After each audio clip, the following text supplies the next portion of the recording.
Naquela época, eles eram cerca de 4 milhões. Neste mês de dezembro, quando se comemora o Dia Internacional dos Povos Indígenas, eles somam 896 mil pessoas. Já os 1.500 brancos que chegaram naquelas caravelas com Cabral e se tornaram os novos donos do Brasil, 500 anos depois, misturados a negros e imigrantes asiáticos, europeus e outros mais, somam 200 milhões.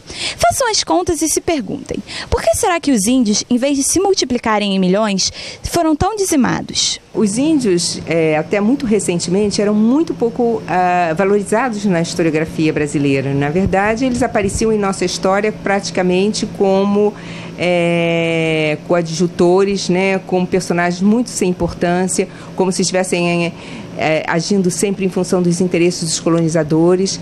E a ideia que se tinha, então, era que os índios, uma vez em contato com essa sociedade colonial, que sem dúvida foi extremamente violenta, não é? Enfim, processos de guerra, se os índios tinham suas guerras, a colonização da América Portuguesa significou um aumento, assim, em dimensões imensas dessas guerras, né, e uma dizimação muito grande da população indígena, escravizações em massa, enfim, isso tudo trouxe prejuízos imensos a essa população indígena, mas grande parte desses índios passaram a integrar esse mundo colonial, né, foram para as aldeias coloniais, e nessas aldeias eles passaram a agir e atuar num processo assim, de acomodação dentro dessa proposta que a coroa portuguesa tinha para eles, né? E nesse processo eles se ressocializaram entre si com outros grupos étnicos e sociais, com agentes da colônia também, como autoridades religiosas ou civis, enfim, e conseguiram assim, se reconstituir como um grupo do que se chama índios aldeados. Que todo brasileiro não se engane, as terras indígenas foram roubadas. Os índios foram massacrados, escravizados e mortos pelas doenças trazidas pelos brancos. Essa é a história dos nossos antepassados brasileiros. Havia um movimento que se chama de descimento. Descimento por quê? Porque era descer o rio. Então eram expedições de descimento que iam até as aldeias de origem dos índios, tentar convencê-los de que seria muito bom para eles vir morar, viver perto dos núcleos portugueses. Há um autor que diz que havia duas possibilidades desses descimentos serem voluntários. Uma, se os índios nunca tivessem ouvido falar em português na vida deles. E outra, se eles já tivessem sofrido tantos processos de violência, de deslocamentos, etc., que eles acabassem concordando, achando que era melhor para eles vir para o mundo colonial, né? Porque a gente tem que pensar que essa simples presença, né, à medida que a colonização se expande, vai diminuindo cada vez mais também o espaço que a gente chama dos sertões, quer dizer, o espaço que eles tinham, né, para a sua própria sobrevivência. O processo de extinção das aldeias coloniais foi muito lento. Ele, na verdade, começa no século XVIII. Então, a gente observa já nesse período, né, um processo, vamos dizer assim, de avanço cada vez maior sobre as terras das aldeias, em algumas regiões, é o caso de algumas aldeias do Rio de Janeiro. No século XIX, todo esse processo vai se acentuar cada vez mais. E aí é muito interessante porque a gente percebe na documentação esses que a gente pode chamar de o discurso da extinção. Há cartas circulares, né, para as câmaras pedindo informação sobre em que estado estão as aldeias. E a resposta geral, não há mais índio nenhum, estão todos misturados, enfim. Não dá para ignorar a realidade. O censo de 2010 mostrou que apenas 56% dos índios vivem em terras reconhecidas oficialmente como terras indígenas. Os outros 42% ou vivem nas cidades em péssimas condições, ou estão lutando pelo direito de continuar vivendo como índios. O Brasil tem um território de 8,5 milhões de hectares. Deste total, 13% é área indígena, sendo 98,5% desse total localizado na Amazônia Legal e apenas 1,5% espalhado pelas regiões Nordeste, Sudeste, Sul e Estado do Mato Grosso do Sul. Há vozes dissonantes com relação ao tamanho das terras indígenas na Amazônia. Muitos dizem, é muita terra para pouco índio. Esses críticos esquecem que o índio tira o seu sustento da terra e que boa parte dela não serve para a agricultura.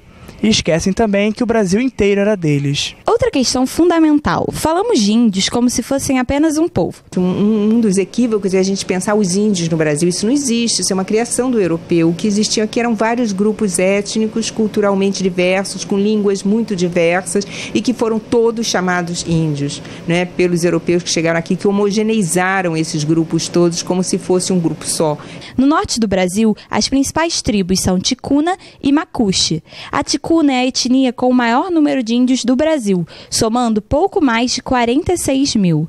A construção da usina de Belo Monte, nas margens do rio Xingu, no estado do Pará, atraiu muita atenção para as comunidades indígenas da região. A obra não só vai ocupar territórios indígenas, como desviar o fluxo do rio, que fornece água e alimentos a essas tribos.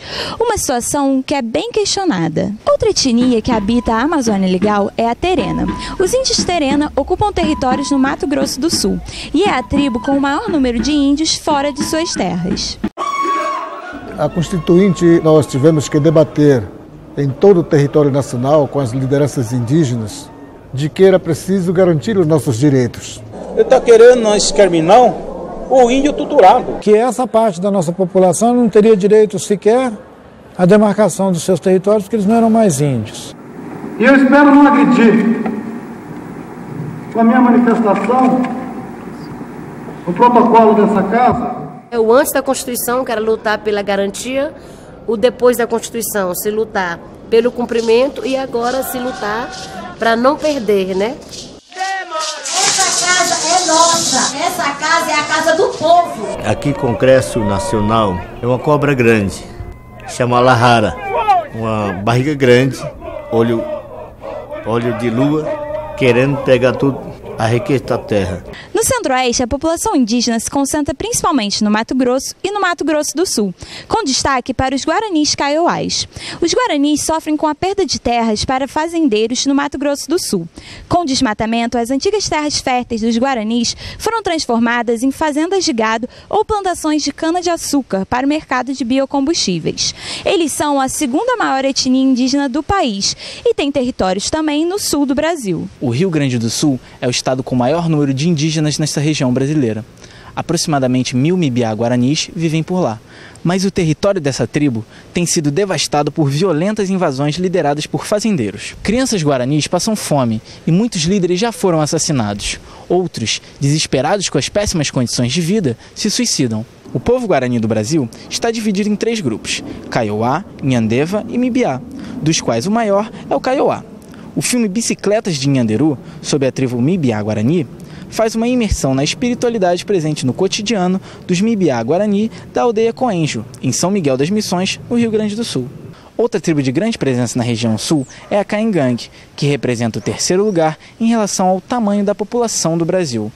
E, repetindo o que sempre acontece, o contato com o homem branco gera inúmeros conflitos, e não só com aqueles que tentam invadir as suas terras. Aliás, a disputa por territórios provoca conflitos também entre os próprios indígenas. Os Caingangue estão espalhados em cerca de 30 pequenos territórios localizados no interior de São Paulo, Rio Grande do Sul, Paraná e Santa Catarina.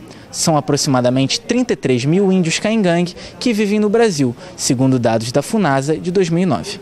As áreas desta tribo estão relativamente demarcadas, porém pequenas para a quantidade de pessoas que nela habitam. Já na região Nordeste, a primeira colonizada pelos portugueses, a destruição dos índios levou 10 anos, de 1860 a 1870. No entanto, durante o século XX, as aldeias voltaram a crescer. Segundo o IBGE, eles passaram de 56 mil índios em 1991 para 209 mil índios em 2010. Estes índios estão divididos em tribos como Potiguara, Tremembé, Anassé, Canindé, Tapeba, Chucuru, Pacararu, Trucá, Cariri, Chocó, Jerimpacó e Pataxó. O que explica esse fenômeno é o processo de etnogênese, ou seja, o nascimento e também o renascimento de identidades étnicas. Esse crescimento, no entanto, não significa que os índios dessa região não passem ainda por problemas. No filme Kuchaku Kishak, Caçando Capivara, conhecemos os Machacali, tradicionais ocupantes da Floresta Atlântica e que hoje vivem em espaços desertificados. Quanto ao Sudeste, dos mais de 99 mil índios que vivem na região, apenas 83 mil vivem dentro de suas terras. Essa discrepância se dá por conta da falta de área indígena regularizada, são apenas 26. Além da pequena quantidade, o tamanho dessas terras inviabiliza que os índios consigam tirar seu sustento delas. Em São Paulo, por exemplo, a terra guarani Aldeia Jaraguá tem apenas 2 hectares. As tribos mais comuns nessa área são os guaranis e os terena. Nesse breve mapeamento sobre a condição do índio brasileiro, constatamos que o primeiro habitante desse país continua vivendo em situações precárias e sob grande risco de desaparecer. É uma situação caótica e que poderia ser ainda pior, não fosse o pioneirismo de grandes brasileiros, como os irmãos Vilas Boas e antropólogos como Sidney Pussuelo. Hoje, muitos jovens, por meio das redes sociais, têm manifestado grande apoio aos índios, adotando, por exemplo, o sobrenome Kaiowá em forma de solidariedade a esses povos. Documentaristas também têm manifestado seu apoio, mantendo esse tema vivo em nossos corações, cabeças e mentes. Mas o ideal é que todo o povo brasileiro cobre dos seus governos municipais, estaduais e federais uma ação efetiva que melhore as condições do índio brasileiro. A dívida do país em relação a eles é gigantesca. Que esse silêncio seja rompido e que todos os direitos legítimos desses povos sejam cumpridos.